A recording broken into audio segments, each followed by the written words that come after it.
A partir deste horário, passamos a vos apresentar o programa evangélico A Voz do Sétimo Anjo.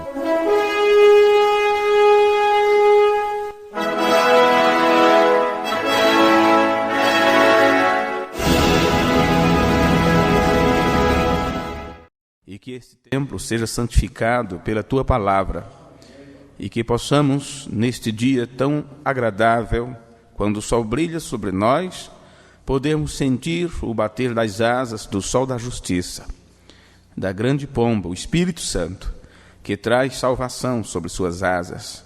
E sabemos que esta salvação vem através da Tua Palavra. Pela graça sois salvos, por meio da fé, e esta fé vem pelo ouvir. Então sabemos que tudo isto está conectado, e que nesse instante nossa mente possa aceitar o conselho do Senhor, o aviso do Senhor, e que todos nós que aqui entramos possamos deixar de lado nossas preocupações e nossas circunstâncias diárias, e que possamos abrir nosso entendimento para a palavra do Senhor. Perdoa as nossas fraquezas, os nossos pecados. Constantemente estamos em falta diante do Senhor e pedimos misericórdia por estas coisas. Tu és um Deus santo, um Deus justo, um Deus bom, e exige de nós as mesmas coisas. E para que o Senhor exija algo de nós, o Senhor tem que nos dar primeiro. Então, que possamos, com humildade no espírito, com humildade em nosso entendimento, podermos ficar de pé na Tua presença e ouvir do Senhor o Teu conselho de como nos tornarmos pessoas melhores nesta hora. Te agradecemos por isto, pela oportunidade que Tu nos dás, e que possamos aproveitar bem este tempo, no nome de Jesus Cristo. Amém. Amém. Bom dia, amada igreja. Deus abençoe a cada um de vocês que puderam vir para participarmos junto desse culto. Já que vocês estão de pé, nós vamos ler em Filipenses capítulo 3, para então iniciarmos a nossa escola bíblica, não é? Nossa escola bíblica dominical. Filipenses 3, e versículo 9. E assim nós daremos continuidade ao culto de ontem à noite, como eu prometi a vocês. E talvez eu divida em duas partes, tire alguns minutos para essa primeira parte, e depois faremos alguns comentários. Mas primeiro vamos ler esta escritura. E seja achado nele, não tendo a minha justiça que vem da lei, mas a que vem pela fé em Cristo, a saber, a justiça que vem de Deus pela fé. Filipenses 3:9, não é isso? Quem achou? Ok, podeis sentar. Podeis sentar. Nós estamos vindo de uma série de mensagens, de uns 3 ou 5, uns 5 cultos, creio. No primeiro nós falamos sobre as palavras de Paulo, sobre a grande apostasia que haveria nos últimos tempos. E entramos com alguns detalhes, como ainda não tínhamos feito. Isto foi numa quarta-feira. Num culto de sexta-feira, nós falamos sobre uma acusação muito séria, não mais para o mundo religioso, para o mundo denominacional, mas para aqueles que afirmam que creem nesta mensagem. Então tivemos uma advertência também, uma acusação para aqueles que caem da fé, para aqueles que apostatam, e uma advertência para aqueles que dizem que estão recebendo a revelação, para que você não se torne um deles, porque você tem que saber que tipo de terreno é você. Sempre temos falado sobre que tipo de semente somos nós. Somos joio ou somos trigo? Mas nós invertemos as coisas desta vez. E a pergunta é, que tipo de terreno somos? Porque Jesus falou sobre a parábola do semeador e falou dos tipos diferentes de terreno, não de semente, mas o tipo diferente de terreno onde a palavra, que é a semente, foi semeada. e alguns caem à beira do caminho, os animais comem, ou alguém pisa de pé, outros vocês conhecem tudo isto. E aquilo foi muito interessante, muito duro, muito duro. Então, no culto de ontem à noite, nós demos continuidade sobre isto, falando exclusivamente para aquelas pessoas que permanecem na fé. Quem está de pé, olhe, não caia. E foi mostrado, então, o que é esta fé, como é que pode se continuar nesta revelação. E nesta manhã eu gostaria de dar continuidade, porque onde nós paramos, no culto de ontem à noite, foi falando sobre que tipo de fé e de revelação é esta. Então aprendemos que tem que ser a mesma revelação que o Filho de Deus tinha, uma vez que somente Deus pode trazer revelação. Está estabelecido nas Escrituras: não te revelou carne e sangue, mas o Pai. Jesus disse: graças te dou ao Pai, Senhor dos céus e da terra, porque oculta estas coisas aos sábios e entendidos e revela aos pequeninos. Então, pela primeira vez, nós falamos uma coisa tão simples, mas tão profunda. Se Deus esconde e Ele revela, como foi que isto aconteceu no ministério do Senhor Jesus? Ele escondeu. Quando Jesus começou a falar por parábolas, Jesus não podia fazer nada que o Pai não lhe dissesse para fazer. Então, quando chegou o momento de chamar a atenção das pessoas, Jesus começou a falar por parábolas, porque foi assim que Deus determinou. E com isto Deus escondeu. Mas quando chegou o momento dele revelar para uns poucos, ele então começou a explicar as parábolas, mas já não foi para todos, porque é uma revelação que somente o Filho de Deus podia ter, porque somente ele pôde ver o Pai. Nenhum outro filho teve esta oportunidade de encarar a face do Deus Todo-Poderoso. Somente o primogênito, só ele. Ele foi tido, então, como um agente, como um agenciador, um intermediador, o mediador entre Deus e o homem. Todos os outros filhos precisam ir ao Pai, mas através do Filho primogênito. Então, ele tem esse conhecimento de Deus. Ele tem esta revelação. Vê? Por isso, Efésios 4, 11, 12 diz que todos têm que chegar ao conhecimento do Filho de Deus. Vocês que estavam ontem sabem que nós passamos por este aprendizado. E aqui nesta escritura, eu lembro que eu li por último isto, quando estava fazendo o último comentário, onde Paulo diz que eu não tendo a minha justiça, que é da lei, a lei da mensagem te faz ser uma pessoa justa, você sabe o certo e o errado, isto pode, isto não pode, e você, com a lei da mensagem, você faz um grande barulho, como também um grande dano. E na trajetória de Israel, também temos entendido isto. A lei tira o povo do Egito, a graça coloca na terra da promessa. O ministério de Josué é o ministério da graça. Vê? O ministério de Jesus era o ministério da lei. Ouviste o que foi dito aos antigos, e eu, porém, vos digo, e deixo a coisa mais difícil. Paulo parece que veio maneirando as coisas, falando sobre a graça, vê? Explicando mais fácil, mostrando que pela justiça da lei nenhuma obra, nenhuma carne se salva, porque era um ministério de introdução na terra. A lei da mensagem, que te tirou da denominação, trouxe todas as proibições e mostrando as condições de quem pode, de quem não pode, e também o que se pode e o que não se pode.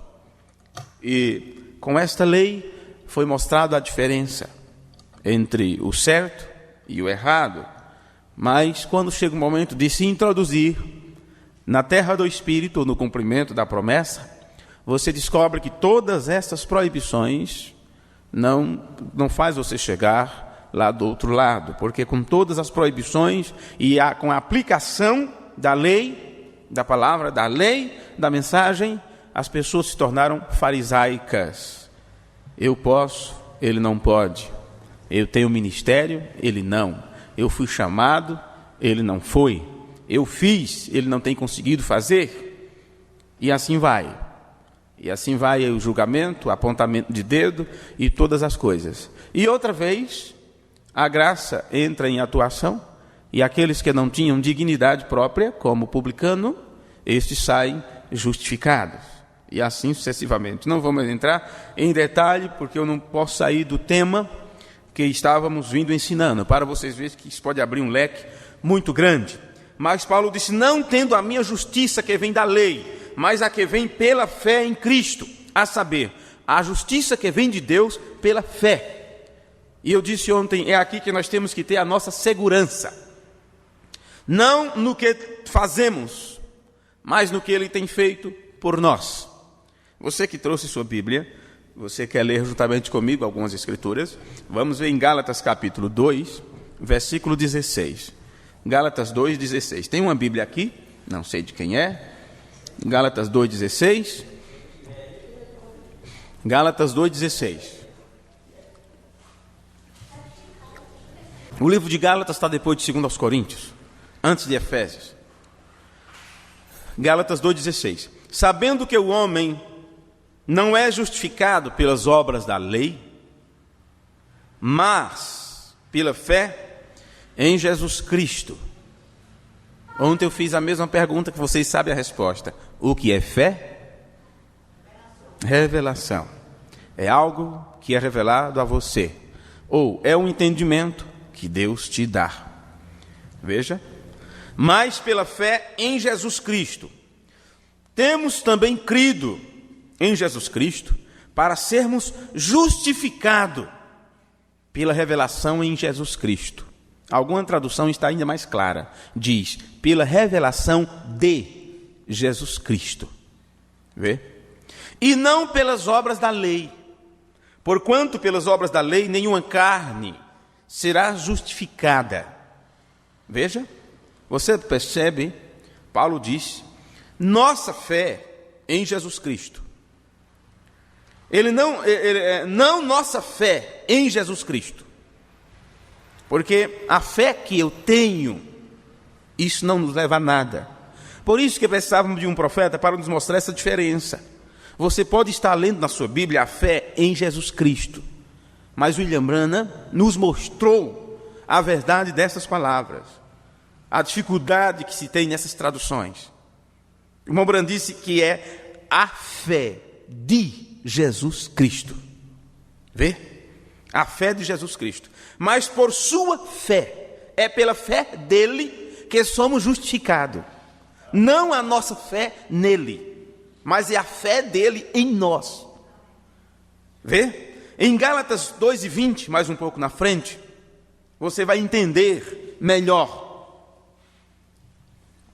Já estou crucificado com Cristo, e vivo não mais eu, mas Cristo vive em mim, e a vida que agora vivo na carne, vivo na fé. Veja que agora o tradutor não colocou no, porque nem daria certo. Vê? Vivo na fé do Filho de Deus, o qual me amou e se entregou a si mesmo por mim. Não é a minha fé no Filho de Deus. Minha fé não vale nada. Mas eu vivo por sua fé. É a revelação de Jesus Cristo, não a minha. Vê? Vivendo através de mim. Nossa fé não significa absolutamente nada para Deus. Não, senhores. Nossa fé não significa absolutamente nada. Mas a fé de seu Filho significa tudo para Deus. Porque a revelação ou o conhecimento de Deus mesmo, Ele deu para seu Filho. E por que isto? Porque fé é uma revelação de quem é Deus, de quem Deus é. E Jesus disse, nenhum homem tem visto ao Pai em nenhum tempo. Nenhum homem. Se você não viu, como você pode ser testemunha? Você não pode ser uma falsa testemunha. Contrataram falsas testemunhas para acusar Jesus. O que temos hoje são muitas falsas testemunhas. Não têm tido a experiência do novo nascimento e querem testemunhar como se tivessem visto. Por que Jesus disse: ser-me-eis testemunhas? Porque a testemunha fiel e verdadeira estava neles. O Espírito Santo mesmo é a testemunha em todos os tempos, porque ele abrange, ele transcende tempo e espaço, e sabe o fim desde o começo, e esteve em todas as partes, em todos os lugares, em todo o perfil da história humana. Então ele que é a testemunha, ele que pode dar o testemunho. Então você pode ser testemunha de Cristo, se o Espírito Santo estiver em você. Observe bem isto: nenhum homem tem visto ao Pai em nenhum tempo, senão o Filho de Deus pôde vê-lo, pôde contemplá-lo, esteve diante de sua face, pôde conversar diretamente com ele, acesso direto, por ser da mesma essência, da mesma substância, da mesma característica, por ser a expressa imagem da sua pessoa. Só este poderia fazer Deus conhecido. Os outros filhos têm que ir a este irmão maior para saber sobre Deus. Lembram do que falei ontem sobre o Apocalipse, como ele começa? Revelação de Jesus Cristo. E por que Jesus Cristo tem esta revelação? Estamos falando de fé. E Paulo, quando falou da apostasia, disse: muitos apostatarão da fé. E o que eles vão fazer? E por que isto? Porque ouviram, deram ouvidos a espíritos enganadores e a doutrinas de demônios. Isso significa que essas pessoas não conseguem ficar estabelecida no conhecimento do Filho de Deus. O conhecimento que o Filho tem de seu Pai e o conhecimento que o Filho tem de si próprio. E este conhecimento está baseado em testemunho. Vê? Por isso ele disse: o Pai testifica de mim, e eu testifico do meu Pai. Eu conheço, eu tenho visto. É assim que está nas Escrituras. Você tem que entender o entrelaçamento destas coisas. Então a revelação de Jesus Cristo foi Deus que deu a ele, e ele então passa para os outros irmãos. Lembro que pelas minhas palavras de ontem eu disse: assim que Jesus Cristo recebeu do Pai esta revelação, falando a respeito das coisas dos últimos tempos, ele enviou através de um anjo para João. João teve que escrever aquilo, e coisas que não poderia, foi dito: João, isto você deixa para o tempo da voz do sétimo anjo. E assim vai passando para o outro. Agora, esta fé, revelação, torna-se nossa, uma vez que a testemunha está em nós. O verdadeiro testemunho, o próprio Espírito Santo. Aí sim, aí se torna uma revelação nossa. Porque o próprio que tem a revelação, o entendimento de si mesmo, está em nós. Isto é Efésios 1, que Deus daria o seu espírito de conhecimento, de revelação, de sabedoria, no conhecimento dele mesmo, disse o apóstolo Paulo.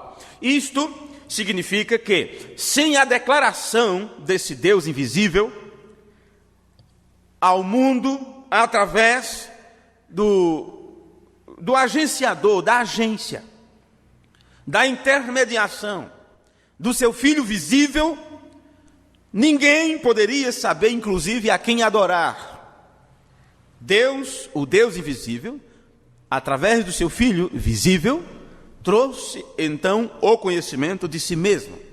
Portanto, o apóstolo Paulo, inclusive, nos diz que se cremos ou não, não faz nenhuma diferença para o plano de Deus. Vê? E nem sequer pode afetar nada desse plano de maneira nenhuma. Porque Deus não precisa nada de nós. Deus não quer nada que possamos dar para Ele. O que Deus requer de nós é o que Ele já tem nos dado. Nossa fé não resolve, nossa experiência não resolve, nossa oração não resolve, nosso Jesus não resolve, nada que possamos fazer. Mesmo depois de você fazer tudo o que é necessário, você não passa de um servo inútil. Deus só quer de nós aquilo que Ele já tem nos dado. Então você dá aquilo de volta a Ele. O que aquelas pessoas entregaram para o Senhor? 1 talento, 2 talentos, 5 talentos, mas eles receberam primeiro. E por isso estavam entregando de volta. E aquilo estava multiplicado. Vê? Porque esta é a lei: crescei e multiplicai. Mas para começar, ele dá as condições para que haja esta multiplicação. Se alguém interferir de alguma forma e cortar a forma da vida, se multiplicar, então esta pessoa será tida como um servo infiel, inútil, e será colocado no lugar onde há choro e ranger de dentes. Mas eu vos disse que, se cremos ou não, isso não vai afetar em nada o plano de Deus. Você quer ler algo sobre isto? Veja Romanos capítulo 3, versículo 3. Se nós apenas fizéssemos essas afirmações que fazemos e não mostrássemos isto nas Escrituras, isso poderia causar um caos na mente de muita gente que nos ouve. Muitos que estão procurando nos ouvir, ler o que escrevemos para criticar, para encontrar erros. Porém, pontuamos cada uma dessas afirmações com as Escrituras. O problema é que as pessoas não conhecem bem suas Bíblias, não conhecem bem as Escrituras. E pelo tempo que temos de evangélico, Paulo disse, já era para sermos todos nós mestres. Romanos 3:3. Paulo diz, porque se alguns foram incrédulos, a sua incredulidade aniquilará a fidelidade de Deus? Você acha que porque você não crê vai afetar alguma coisa? Vai impedir Deus de operar? Não, a Bíblia diz, operando Deus, quem vai impedir? Quem vai interferir nisto? Vê? Se alguns foram incrédulos, a sua incredulidade aniquilará a fidelidade de Deus? E assim, se temos acesso a Deus, nós devemos isto ao Filho de Deus, porque Ele foi quem abriu esta porta para nós, de acesso ao Pai, e Ele mesmo se auto-intitulou, eu sou a porta, não foi? Ele mesmo que se auto-intitulou como a porta de acesso. Em Efésios, capítulo 3, versículo 12, Paulo disse, no qual eu disse, se temos acesso ao Pai, devemos isto ao Filho de Deus. Vê? Porque ele foi quem abriu esta porta. E Paulo disse em Efésios 3:12, no qual temos ousadia e acesso com confiança pela nossa fé nele. Jesus mesmo disse, ninguém vem ao Pai senão por mim. Vê? Ninguém vem ao Pai senão por mim. Portanto, esta fé da qual você não pode cair, e muitos têm se apostatado, têm se desviado, e vocês, aqueles que ouviram a transmissão à distância, sabem que estes que apostatam da fé, é porque primeiro entra alguém para dentro para rebanhá-los. Alguém foi atraído pela palavra, pela mensagem, porém esta atração não significa que eles são predestinados, não se para o rapto, para o arrebatamento, para a salvação. Eles apenas foram atraídos para a comida, o alimento farto, um pão multiplicado. Vê?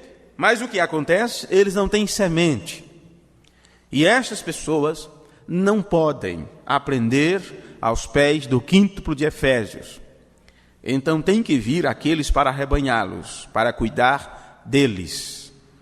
E trazer suas ideias, suas interpretações, e colocar um remendo novo no pano velho, um vinho novo em odre velho, para afastar as pessoas desta revelação. Porque essas pessoas não têm semente de vida, não são terreno apropriado para a semente crescer. Elas precisam realmente apostatar desta fé, se desviar desta fé. Porém, elas pensam que estão nesta fé, elas pensam que estão no conhecimento do Filho de Deus. 0,% de mentira apenas. E este pouco de fermento leveda toda a massa.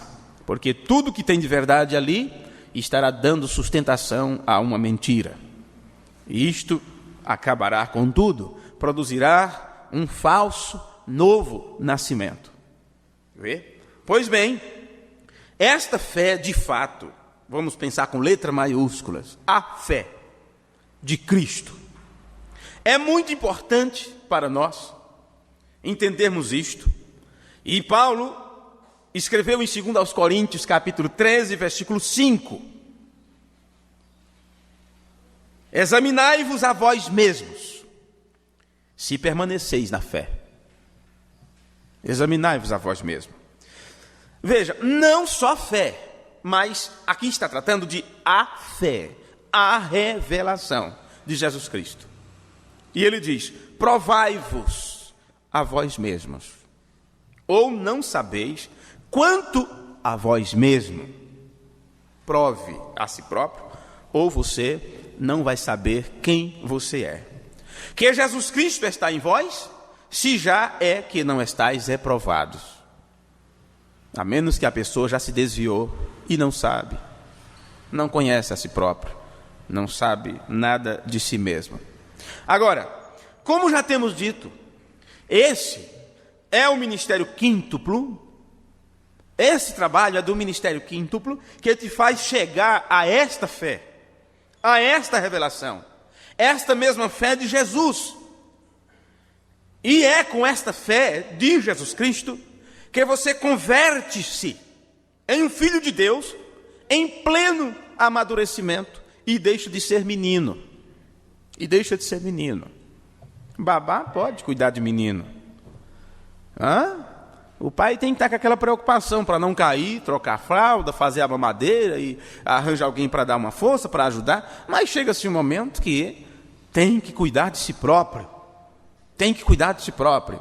E o trabalho do quíntuplo de Efésios é isto: trazer as pessoas a um nível de fé a ponto delas não dependerem de ninguém, de nada, de quem quer que seja. E é isso que eu desejo para nós, para vocês, que vocês não dependam de quem quer que seja, que vocês não dependam de mim. Eu hoje estou aqui, amanhã posso não estar de forma nenhuma. Hoje estou pregando essa mensagem, amanhã posso não estar pregando, e vocês não podem depender de quem quer que seja. Uma vez que se chega na terra, vocês têm que comer do fruto da terra. O tempo de maná já passou. O tempo de esperar maná cair do céu já passou. É tempo de você lutar por cada palmo do terreno, onde você está pisando. A luta não é no deserto. O deserto é teste, para ver se você pode realmente ser soldado de Cristo. A luta começa do outro lado do Jordão, quando você tem que lutar por cada lugar onde colocar a planta do seu pé. E que batalha é esta? É aqui na mente. Na mente, é a maior batalha jamais pelejada. Você não pode depender de quem quer que seja. O quíntuplo de Efésios é para isto: fazer as pessoas chegarem a esta fé.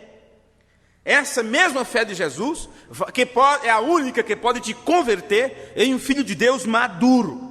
Paulo disse em Efésios 4:11, ele mesmo deu uns para apóstolos, e a outros profetas, e a outros evangelistas, e a outros pastores e doutores. Para quê, Paulo? Querendo o aperfeiçoamento. O que é isto? Amadurecimento dos santos para a obra do ministério. Porque agora cada membro desta família, seja moça, rapaz, grande, pequeno, não importa. Como o irmão diz, eu não tenho o dom da palavra, diz, eu não sei cantar direito. Porém, você tem que ser maduro para a obra do ministério, porque cada filho de Deus tem que assumir sua posição. Jesus sabia qual era seu papel, e ele teve que dar um passo à frente para assumir este papel. Nós temos que reconhecer nosso papel nesta família. Não importa se é para lavar a louça, não importa se é, como falei ontem à noite, não importa se é para fazer a comida, não importa se era para pôr água no filtro, não importa se é para espanar os móveis, não importa se é para pegar o lixo e colocar lá fora. Tudo é um trabalho dentro desta casa, dentro desta família. E nós temos que encontrar a nossa posição, saber o que temos que fazer. Temos que saber o que podemos fazer para ajudar os outros filhos de Deus. Quando estava no segundo culto desta série sobre a apostasia, eu disse, como pode as pessoas dizerem que entendem esta mensagem e não estão fazendo nada, nenhum esforço, para que isto chegue a outras pessoas? Quando Jesus multiplicou pão e peixe, e eles começaram a distribuir, levou para aquele comeu, levou para o outro, nas primeiras filas. E Jesus disse, vão até o final, até os últimos, porque eles também precisam comer. E como pode eu ter crido nesta revelação e não fazer nenhum esforço, de nenhum tipo, para que isto alcance os demais, para que isto atravesse as fronteiras, para que isto atinja as outras pessoas? É todos os filhos terão que alcançar, eles terão que ser treinados, eles terão que alcançar o amadurecimento, e depende de quem? Não virá um milagre, um grande estrondo para fazer isto. Este é um trabalho que temos que realizar, temos que fazer, temos que estar empenhado nisto. E quando você não ver este apego, quando você não vê esta preocupação nas pessoas, é porque elas ainda não entenderam o que é isto, elas não entenderam o que é esta mensagem, elas não entenderam o seu papel como filho. Cada filho tem que se posicionar para ajudar os outros, seus irmãos, a encontrarem esse conhecimento, a encontrarem esta estatura. Por isso que viajamos, que corremos de um lado para o outro, pedimos paciência, espere, não podemos estar em todos os lugares. Façam o que estiver ao alcance de vocês, porque é um trabalho de cada um. Ou você não viu isso nas Escrituras? Para a obra do ministério, para a edificação, que é a construção do corpo de Cristo, porque até quando vamos estar instruindo as pessoas? Até que todos cheguemos à unidade da fé e ao conhecimento do Filho de Deus. Vê? Ao conhecimento do Filho de Deus. A homem perfeito, que quer dizer completo, à medida da estatura de Cristo. Então é um conhecimento do Filho de Deus que temos que chegar. Então tem que ser o mesmo conhecimento que Jesus tinha, a mesma fé que ele tinha, para começar. O conhecimento que Jesus tinha de seu Pai, o conhecimento que Jesus tinha de si mesmo. E é a única forma de você saber se você é filho ou não, porque cada filho aprenderá qual é o seu papel nesta família e dará um passo adiante para trabalhar em prol disto, como fez José. Os outros deixaram de ser irmão? Não, continuaram sendo irmão. Mas como eles agiram? José descobriu qual era seu papel, e o seu papel era ajudar os seus irmãos. Vê? E assim ele contou os seus sonhos, a visão que teve, e tudo ele ficou como um gerenciador. O seu pai, quando viu a sua índole e o seu cuidado, o seu pai o colocou em uma posição mais elevada e disse, agora você olhe seus irmãos, veja como eles se comportando, porque os irmãos de José não estavam se comportando tão bem. Seu pai não confiava tanto neles, mas confiava em José, e por ter tido confiança, deu a ele uma posição mais elevada. Vê? Este é o problema. As pessoas querem cargo de confiança, mas não fazem por onde o pai ter esta confiança neles. Colocam suas ideias, seus pensamentos, eu faço assim, eu faço assado, não se deixam mover pelo Espírito, e por não se deixar mover pelo Espírito, sempre estão contrariando a palavra. Tanto é, José, quando foi olhar seus irmãos, Jacó tinha dito, vocês vão pastorear o rebanho, não sei se no Vale de Siquém, não lembro agora. Eu vou usar esses dois nomes, Vale de Siquém, como exemplo, que eu não lembro agora. E José foi exatamente ali onde eles deveriam estar. Quando José chegou, um campo limpo. Não tinha ovelha, não tinha rebanho, não tinha ninguém cuidando. E José, escuta, cadê meus irmãos? Onde está o rebanho do meu pai? Algum morador daquela região disse, eles foram para o Vale de Hebrom. Eu não sei se é Hebrom, não lembro agora. Só dando exemplo. Foram para o Vale de Hebrom. Por quê? Era mais longe, mais escondido. Eles poderiam ficar à vontade, deitar e rolar na grama, matar a ovelha, fazer churrasco, escondido de seu pai. Vê? Jacó não confiava neles. Tanto é que colocou José para cuidar disso. Vê? E por José ter assumido o seu papel para cuidar das coisas do seu pai, foi odiado pelos seus irmãos. Agora o que acontece? Isso repete-se outra vez. Qualquer um membro desta família que assumir o seu papel, que dá um passo adiante para cumprir com o trabalho exigido por Deus, será odiado e perseguido pelos outros. E tentaram matar José, e o colocaram na cova, e o venderam e tudo. Agora, veja que situação terrível, como eles se comportaram. No entanto, claro, não podemos esquecer que na Cidade Santa eles estarão ali como colunas, não é? Como colunas, os filhos de Jacó estarão lá do outro lado. Mas veja como eles se comportaram com ciúme.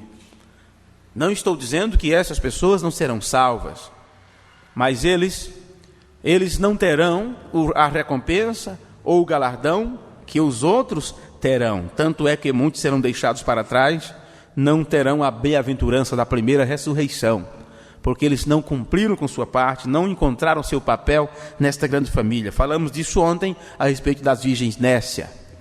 Elas querem com facilidade entender as coisas, elas querem o nosso azeite, e tudo que temos que fazer é dizer aonde comprar. Eles querem facilidade. Pois bem, em Romanos 12, versículo 3, Paulo nos disse: conforme a medida de fé que Deus repartiu a cada um. Então, Deus dá uma medida de revelação a cada um, porque mesmo, observe que no terreno, o terreno próprio para a semente brotar, foi dito que uns produzem 100, outros produzem 60, outros produzem 30. Isto no terreno bom. Não quer dizer que todos vão produzir 100, porque você pode ter sido chamado apenas para produzir 30.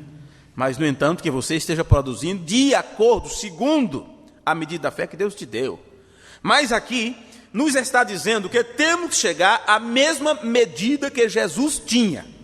Em outras palavras, em menor medida não é suficiente. Não importa se você tem que produzir 30, mas a medida de fé tem que ser a mesma que Jesus tinha. Não pode ser diferente. Olha o versículo 13 de Efésios 4. Até que todos cheguemos à unidade da fé e ao conhecimento do Filho de Deus, ao homem perfeito, que significa completo e terminado, à medida da estatura completa de Cristo. Por que isto é necessário, Paulo? Ele diz no versículo 14. Sabe por que você tem que chegar à medida de fé, irmãozinho? A mesma medida de fé de Jesus? Sabe por quê? Porque se você ficar um grauzinho abaixo da medida de fé de Jesus, você não vai passar de um menino. E aí é isso que você vê, muitos comportamento infantil. Não vai passar de menino. Não vai passar de um menino. E é por isso que você vê determinados comportamentos de algumas pessoas. Por que vocês acham que determinadas pessoas que deveriam estar aqui, ser os primeiros a estar aqui, e não estão? Comportamento de menino. Porque não concordo com o irmão tal, não concordo com isso, não acha bem aquilo, queria que fosse assim, queria que fosse assado. E não adianta você querer satisfazer a vontade dessas pessoas. Você vai satisfazer a vontade de menino? Você promete a balinha e dá a balinha, mas aquilo não satisfaz, ele vai querer mais. Por mais que você faça, aquilo não vai satisfazê-lo. Ele é menino, é criança. E se você fizer todos os gostos, vai se tornar um menino birrento. Qualquer coisa vai espurrinhar pelo chão, se deita pelo chão, querendo atenção. Faça como eu fazia. Jonathan só fez isso uma vez. Tirar o cinto, dar umas lapadas boas. Tome. Nunca mais deitou e rolou no chão. Mas já viu como os meninos fazem?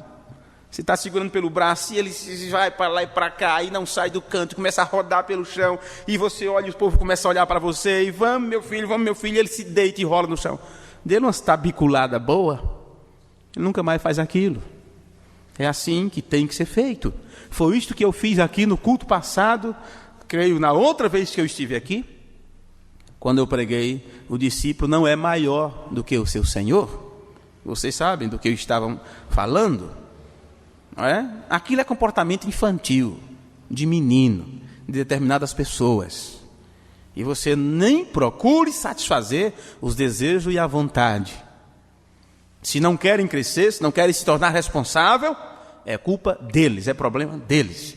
Se afastarem da verdadeira revelação, nós não somos responsáveis por seu afastamento de maneira nenhuma. Pregamos isso ontem. Vê? Não somos responsáveis.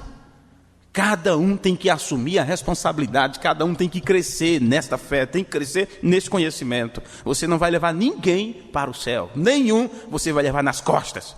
Se foi assim entre a lei e a graça, a lei e os profetas duraram até João, e desde então se prega o evangelho do reino e as pessoas se esforçam, tomam força para entrar nele. As pessoa vê aquela coisa, meu filho, você pensa que é brincadeira? Não, senhores. Ok, vocês podem ver então, que, olha, para que isto? Para que o quíntuplo de Efésios? Para que trazer isto, a medida da fé de Jesus, você possa entender que tem que chegar a esta medida, para que não sejamos mais meninos inconstantes. Vocês podem ver que o que Deus quer de nós é que nós cresçamos e cheguemos a ser filhos maduros, amadurecidos. Não se pode chegar ao lugar de adoção sendo uma pessoa imatura. Unicamente os filhos e filhas de Deus, plenamente amadurecidos, chegarão ao lugar de adoção. Para que não sejamos meninos inconstantes, já não meninos, mas filhos e filhas de Deus crescidos, não com comportamento de meninos. Paulo diz, levado em roda por todo vento de doutrina. Por que a preocupação? Por que as pessoas se preocupam em ver isto, em ver aquilo, e procurar uma ideia melhor, como se não cresce, como se entendesse mais do que aqueles que escreveram os livros? Como disse o irmão Braia para um ministro lá no Paraguai, você que está com o livro na zera da mão, querendo citar para mim, você acha que entende mais do que quem escreveu este livro? Eu estou te mostrando dezenas de citações do irmão Brana, onde ele está mostrando a relação entre Deus e seu filho. E tu queres encontrar uma citação para desfazer todas essas outras? Só o filho da serpente faz isto. E isto nós encontramos em todos os lugares. Estamos pregando a doutrina de Cristo há quantos anos por aqui? E por que de repente alguém se levanta dizendo que tem uma revelação melhor do que a minha? Como se entendesse mais do que eu. E ainda dizendo, só acredite se o irmão Braia falar. Então, eu não estou falando mesmo que o irmão Braia tem falado para essa pessoa. Isto é criancice, isso é menino, querendo mostrar serviço. Pior que quando quem trabalha na roça colocar a enxada na mão de uma criança, ele vai cortar os pés de mandioca todos, os pés de feijão, e termina cortando seus próprios dedos, porque não sabe arrastar a enxada ainda, escorrega. Quem já trabalhou na roça sabe do que eu estou falando. Levado em roda por todo vento de doutrina, pelo engano dos homens, que com astúcia enganam fraudulosamente. E creia-me, meu irmão, nesse tempo final, é um tempo de engano como em nenhum outro houve sobre esta terra, em nenhum outro tempo. Recordo que acabamos de ler, que lemos no culto anterior, de 2 Tessalonicenses 2 e 3. Vai olhando o tempo para mim, que eu quero encurtar bem esta mensagem para comentar alguma coisa com os irmãos. 2 Tessalonicenses 2, 3. Ninguém de maneira alguma vos engane, porque não será assim, sem que antes venha a apostasia e se manifeste o homem do pecado e o filho da perdição. Tem que vir a apostasia, que é o desviamento da verdadeira revelação. Você sabe, Jesus mesmo nos disse que o sinal de sua parousia, como em nenhum outro tempo, seria caracterizada pelo engano que viria. Em Mateus 24, versículo 3, e estando assentado no Monte das Oliveiras, chegaram-se a ele os seus discípulos em particular, dizendo, dize-nos, quando serão estas coisas? E que sinal haverá da tua parousia e do fim do mundo? E Jesus respondendo disse-lhes, acautelai-vos, para que ninguém vos engane. Eles estavam perguntando qual o sinal da presença de Cristo na terra. Como saberemos que estás presente?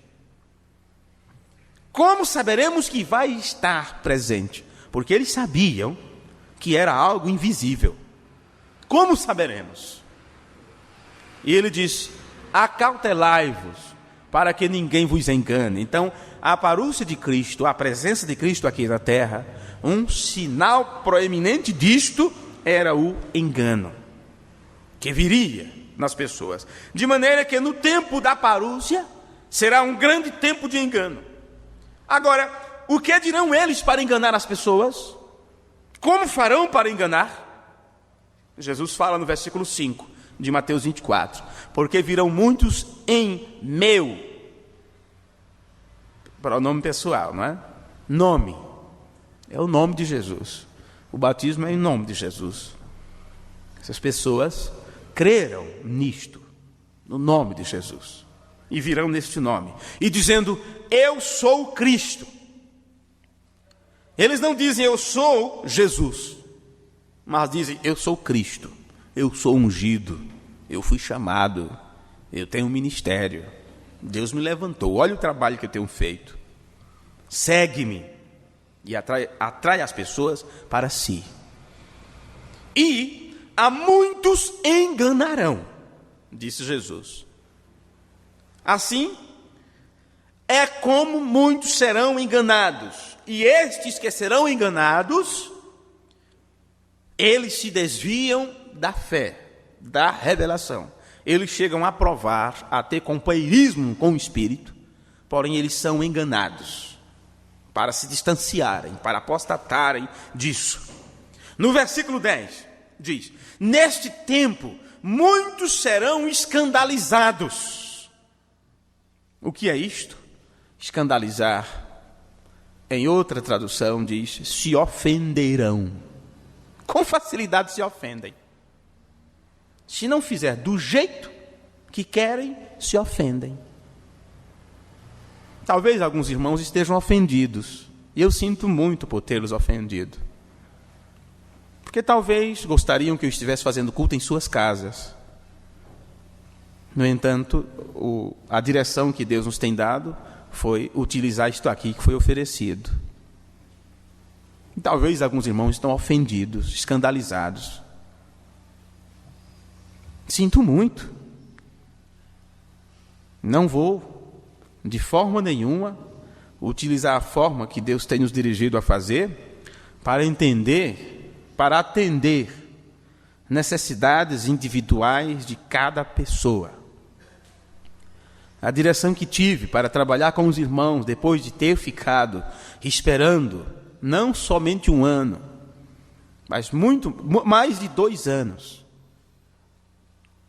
Mas a direção que tive para isto foi enviar o material para aqui. Quem quiser, pegue aqui. Foi a melhor maneira. Foi o que Deus me dirigiu a fazer. Não posso estar atendendo cada um de forma em particular, porque também eu não tenho tempo para isto. Na própria igreja, onde tenho um compromisso, vamos dizer assim, maior, não é?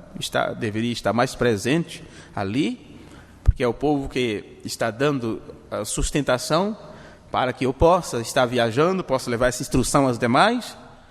Em 4 meses nós tivemos um culto de comunhão. Isso significa que os irmãos que estão mais distantes não poderão ser atendidos todos os meses.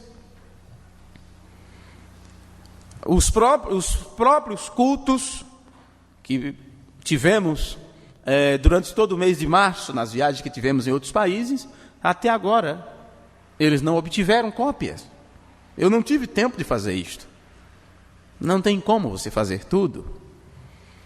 Logo terei que viajar para Belém do Pará. Está a 3.000 quilômetros de onde eu estou.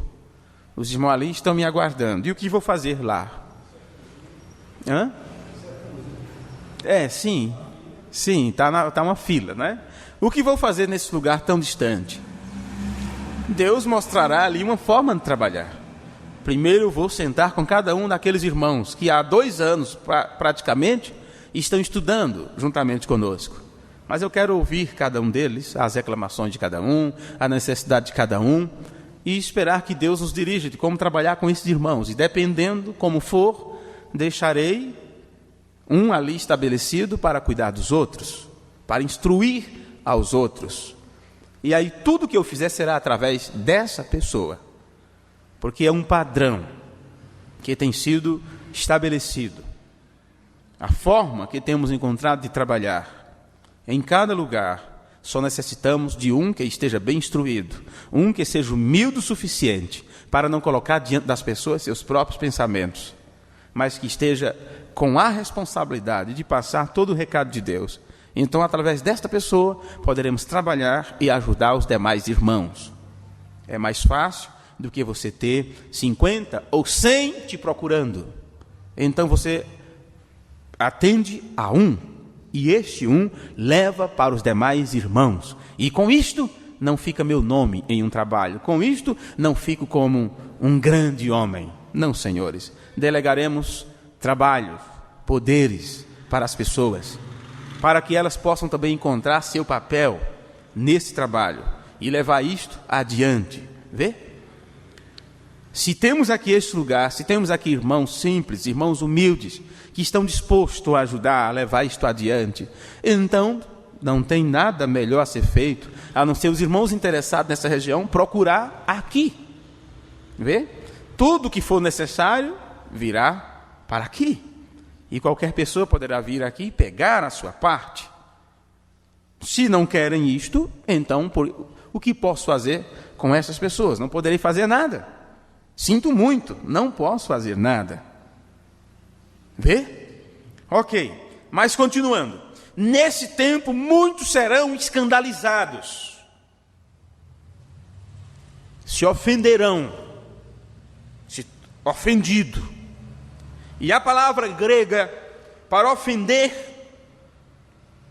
quer dizer que muitos tropeçam, muitos tropeçarão. Isso é o que o grego diz. Então muitos tropeçarão e tropeçarão neste grande tempo. E o que acontece com sua jornada? Essas pessoas poderão cair com facilidade, porque elas, quando tropeçam ou quando se ofendem, se sentem ofendidas, elas colocam uma autoproteção, uma autodefesa. E com isto, são impedidas de aprender. Aquele pouco que elas receberam, vê o inimigo e tira. Isto é a continuidade dos outros cultos, desta mesma série. Foi o que Jesus disse. Caiu a semente na beira do caminho. Veio as aves do céu, comeram. Veio alguém, pisou de pé. Jesus disse o quê? Essas pessoas aceitam com facilidade. Mas logo vem o inimigo e lhes tira aquilo. É o diabo que faz isto. E como é que o diabo tira? Vem primeiro em suas mentes. E ela se torna muito maleável. Qualquer coisa se tornam magoadas. E se vão. Vê? E é assim que nós vemos como a queda, a apostasia se produz. Observe. A nova versão internacional desse versículo 10 diz assim: e naquele tempo muitos se afastarão da fé. Foi aquilo que nós lemos. Nesse tempo muitos serão escandalizados. Que ali a palavra grega é se ofendem. Se ofenderão. Na tradução, nova versão internacional, diz: naquele tempo muitos se afastarão da fé. E uns aos outros se atraiçoarão. E se odiarão. Se tornam traiçoeiros. Você não pode confiar nessas pessoas. E se odiarão, a tal ponto que diz: não me sento com eles, não me junto com eles. Vê? Romperei companheirismo, não quero ter nada. É assim que acontece. Ok, então você encontra, é assim que nós vemos o que acontece quando eles se afastam da fé. Porque eles não podem estarem juntos para aprenderem. Diz: uns aos outros se trairão ou se atraiçoarão. Quer dizer, se entregarão uns aos outros e se odiarão. A versão amplificada deste versículo diz: e então muitos se ofenderão e começará a desconfiança. e nada ao que devemos confiar, nada em quem devemos confiar e obedecer. E começam a tropeçar, a cair e a traiçoar um ao outro, para estar uns com ódio do outro. Nesse tempo, na versão normal que você está lendo, não é? Muitos serão escandalizados e trair-se-ão uns aos outros, e uns aos outros se odiarão. Acredito que vocês leram desta forma, não é? Agora veja, isto é o que temos experimentado durante todos estes anos, no campo missionário, em todos os lugares aonde nós vamos. Alguns homens realmente percorrem todo o caminho no mundo, aonde podem, em suas regiões, apenas para causar problemas e difundir mentiras, para que as pessoas não assistam a nossas reuniões, para matar nossa influência. Talvez vocês pensam que eu esteja falando isto por alguns acontecimentos nesta região. Mas eu estou lendo para vocês o que pregou Brian Kostrek em seu púlpito, para que vocês possam entender que se repete em todas as partes do mundo. Deixa eu ler outra vez. Isso é o que nós temos experimentado em todo o campo missionário, em todo o mundo aonde vamos. Alguns homens realmente recorrem todo o caminho e no mundo só para causar problemas e difundir mentiras, para que as pessoas não assistam a nossas reuniões. Eu falei com o irmão Kostrek nesta viagem agora a respeito de algo que foi comentado ao meu respeito, que ele tinha dito. E ele disse: irmão Rosendo, eu nunca disse isto. Eu nunca falei tal coisa. Agora, por que isto foi dito? Por que foi usado inclusive seu nome? Para matar influência. Para que as pessoas não procurassem aprender comigo. Para que as pessoas não entendessem essas coisas. Para que ficassem em torno de si próprio. Porque acham que se não fizer assim, ficarão pequenos, não crescerão, e querem é crescer. No entanto, João disse: agora convém que ele cresça e eu diminua. Todos nós temos que chegar nessa mesma condição de João, que ele cresça, que a palavra cresça, que o ensino cresça. Vê? Ou vocês não crescerão, ou nós não cresceremos. Nós temos que diminuir, humilhar a nós mesmos. E sabemos que não temos condições, não temos capacidade, não podemos. No entanto, temos que chegar lá, temos que amadurecer e temos que recorrer à única fonte, à única forma, que é a palavra de Deus, e ter o conhecimento que Jesus tinha, o cuidado que Jesus tinha, o trato que Jesus tinha. Agora, como Jesus tratava seus irmãos, como ele nos ensinou a nos tratar uns aos outros, ele diz: faça aos outros aquilo que você gostaria que fizesse consigo mesmo. Agora, se uma pessoa te apunhala pelas costas, está querendo a mesma coisa. Quem com ferro fere, com ferro será ferido. Não foi as palavras de Jesus? Vê? Ok. O que acontece é que os homens falam, às vezes por telefone, para tentar barrar as coisas. Conversando entre si, conversando com os pastores, alguns deles que têm ido assistir nossas reuniões, e dizem: se vocês forem assistir a reunião, serão tratados com severidade. Nas reuniões que tivemos, alguns dos irmãos estavam presentes, na reunião ministerial.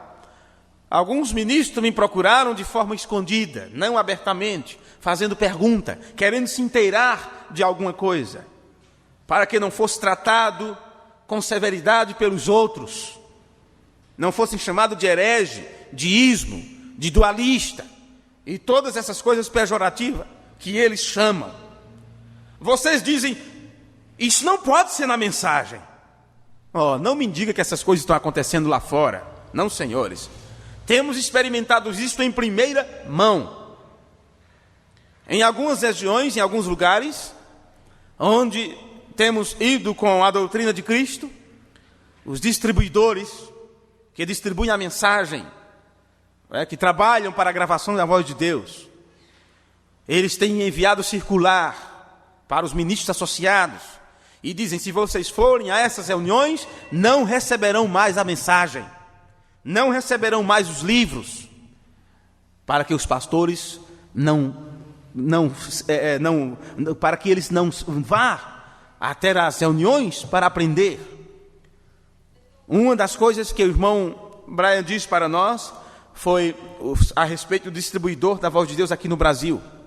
Ele disse: é um que eu conheço que tem o Espírito Santo. É o que traduz, é o que distribui para a gravação da voz de Deus no Brasil. Aquele homem tem o Espírito Santo. Ele crê na palavra de Deus, ele crê na doutrina de Cristo. Eu vi ele dando esse testemunho para um grupo de pastores a respeito do distribuidor aqui do Brasil. Inclusive, esteve na primeira reunião que o irmão Brian fez aqui no Brasil e pregou sobre a doutrina de Cristo em São José dos Campos. Agora veja, eu quero ler para vocês aqui uma nota do irmão Brian sobre essas coisas. Ele disse: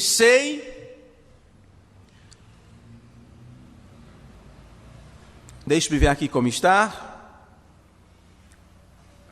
Eu sei de alguns outros ministros em cujas reuniões eles têm ido como para boicotar aquelas reuniões que temos ido fazer. Cujas reuniões, vocês sabem, há ministros que têm viajado para o outro lado do mar para estar antes de mim, quando eles sabem que eu vou, para fazer algo que possa fazer para interromper as reuniões. Porém, Deus tem sido bom e muitas almas têm sido salvas nestas reuniões. Recentemente, inclusive no website, eu coloquei um pedido de oração do irmão Billy de Abazenga, que é o nosso correspondente, vamos dizer assim, na República Democrática do Congo. Irmão Billy trabalha já há muitos anos traduzindo a doutrina de Cristo para aquela região. E ele trabalha com 7 idiomas, reconhecido pela ONU. Ele trabalha com 7 idiomas, o inglês, o francês, vários idiomas dentro da própria África, de idiomas africanos, e eu estou com a maior vontade que ele aprenda também português, não é? Ia ser muito bom para os irmãos da África que falam português. Temos trocado algumas informações, poucas, mas temos trocado. Irmão Billy tem enviado para todos os associados um pedido de oração, mandou primeiramente para o irmão Brian, pedindo que orassem pelas reuniões que estão sendo realizadas em uma determinada cidade. Ali foi enviado 3 ministros, uma delegação de 3 pastores, para pregar sobre a doutrina para 500 ministros. Um encontro com 500 pastores e 3 representantes nossos foram enviados ali para palestrar para aqueles ministros. E se sabe que entre esses 500 pastores, muitos creem, já estiveram nas reuniões do irmão Brian em 2007. Mas uma grande maioria se sabe que estão indo ali para boicotar estas reuniões. É assim que eles fazem, porque eles não querem admitir que estão errados durante todo esse tempo. Em Mateus 24, versículo 11, Jesus disse: e surgirão muitos falsos profetas. Irmão Brana disse o quê? Um profeta é o quê? Um pregador. E enganarão a muitos. E por se multiplicar a iniquidade, o amor de muito esfriará. A tradução da Bíblia, Reino Valera, creio, que é distribuída junto com um programa El Mensaje, onde tem todas as mensagens que já foram traduzidas para o espanhol, e entre estas mensagens tem uma versão da Bíblia, e é muito clarificante a forma que está nessa tradução da Bíblia, esta parte de Mateus 24, versículo 11 e 12. Diz assim: e na confusão, os pregadores, para mentir e enganar, se apresentam a um monte de pessoas.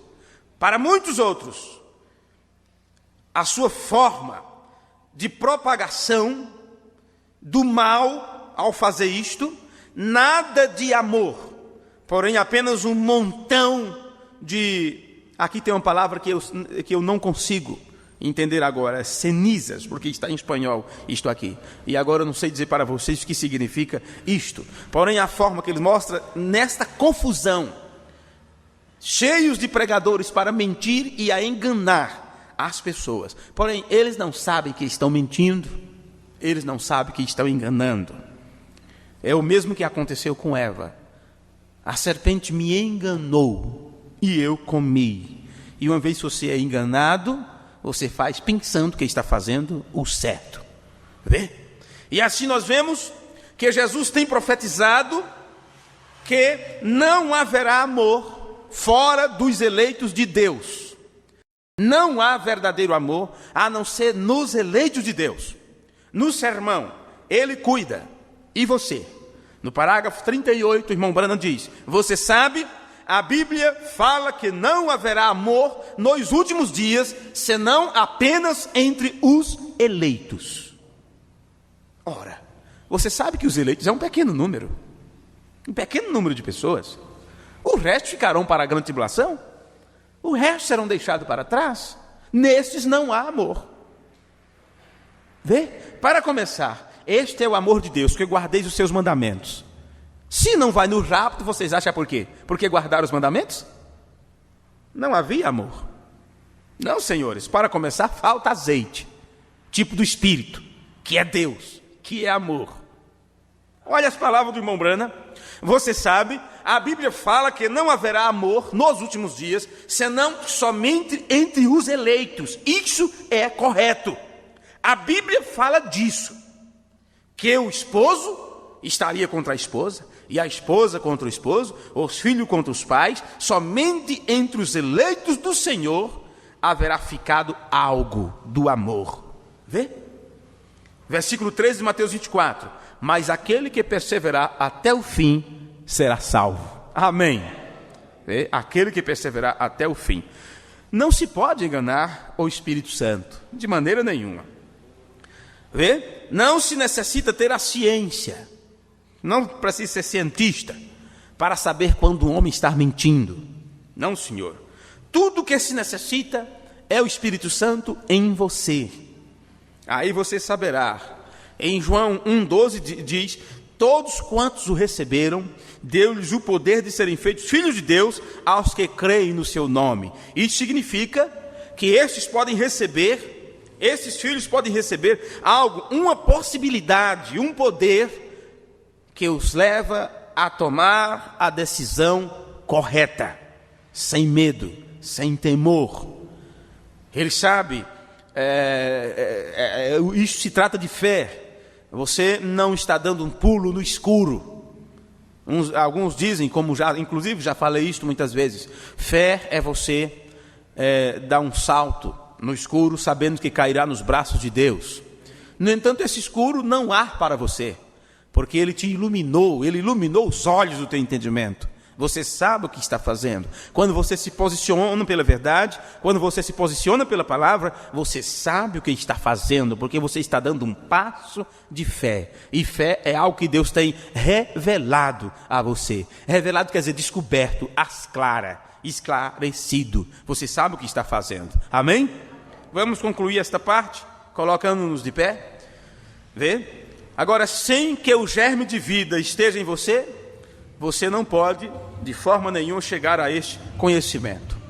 Para encerrar, Paulo disse em Romanos 16, versículo 7: e rogo-vos, irmãos, que noteis os que promovem dissensões e escândalos contra a doutrina que aprendestes, e desviai-vos deles, porque os tais não servem a nosso Senhor Jesus Cristo, mas a seu ventre, e com suaves palavras e lisonjas enganam os corações dos simples.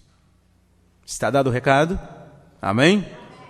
Pai, oramos nesta hora no nome de Jesus Cristo, pedindo que o Senhor nos ajude e nos abençoe, e que possamos receber isto com o coração aberto e com sinceridade em nossas almas. Peço, no nome de Jesus Cristo, que o Senhor abra o nosso entendimento cada dia mais, e que a simplicidade do Espírito Santo possa estar sobre as nossas vidas. Perdoe nossos pecados e as nossas fraquezas, Senhor. Tira de nós todo o opróbrio, todo o orgulho, todo o pensamento próprio, toda ideia nossa, tudo aquilo que é de nós mesmos, que possamos nos tornar vencedores, vencendo a nós mesmos primeiramente. Batiza a nossa mente com o Espírito Santo, Senhor, para que só possa reter aquilo que vem do Senhor. Circuncida os nossos lábios, os nossos ouvidos, que possamos dar boas-vindas sempre à Tua palavra, que o Teu Espírito Santo possa encontrar livre acesso ao nosso coração. No nome amoroso de Teu Filho Jesus, nós oramos e te pedimos. Amém. Amém. Reunimos-nos aqui para glorificar ao Rei Jesus. Reunimos-nos aqui para glorificar ao Rei Jesus. Reunimos-nos aqui para glorificar ao Rei Jesus, Senhor. Adorar ao Rei Jesus, Senhor. Amém.